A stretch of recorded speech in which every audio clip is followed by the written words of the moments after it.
करीब एक दशक से रूस की सैन्य ताकत की बदौलत बशर अल असद सीरिया की सत्ता पर काबिज रहे, लेकिन विद्रोहियों का ऐसा तूफान उठा कि 10 दिन के भीतर ही असद सरकार का तख्ता पलट हो गया।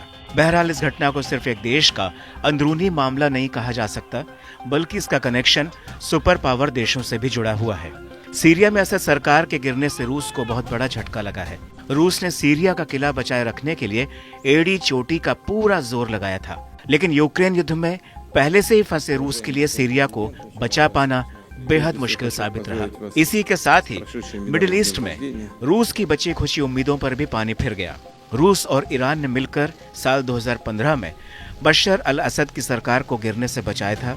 रूस ने सीरिया में बड़े पैमाने पर सैन्य मौजूदगी बनाई थी, जो कि अब असद के साथ ही खत्म हो चुकी है। इसी बीच पुतिन के गुरु कहे जाने वाले अलेक्जेंडर दुगिन ने खुलकर अपनी बात रखी है। उन्होंने कहा कि सीरिया एर्दोगन के लिए एक जाल था। सीरिया का मामला हमारे लिए बहुत दर्दनाक है। तुर्की ने एक रणनीतिक गलती की है। उसने रूस को धोखा दिया है, उसने ईरान को धोखा दिया है। वह बर्बाद हो चुका है। अब तुर्की का अंत शुरू हो गया है। रूस ने अब तक तुर्की का समर्थन किया है, लेकिन अब से तुर्की पछताएगा। अरब मुल्क तुर्की के नेतृत्व को कभी स्वीकार नहीं करेंगे। हमने तुर्की में तख्ता पलट के दौरान एर्दोगन की मदद की थी। रूस इतना कमजोर नहीं है कि जितना पश्चिमी देश उसे पेश कर रहे हैं। मैं मानता हूं कि यह एर्दोगन की ओर से गलत अनुमान लगाया गया है।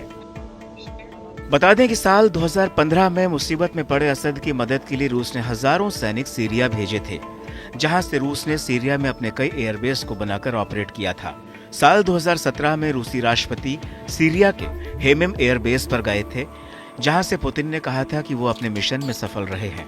रूस की मदद के बदले सीरिया ने हेमेम का हवाई अड्डा और तारतुस का नौसैनिक अड्डा 49 साल की लीज पर दिया था।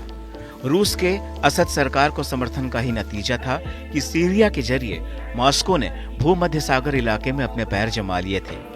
ये दोनों अड्डे अफ्रीका में मिलने वाले सैन्य ठेकों के लिए अहम बन गए थे।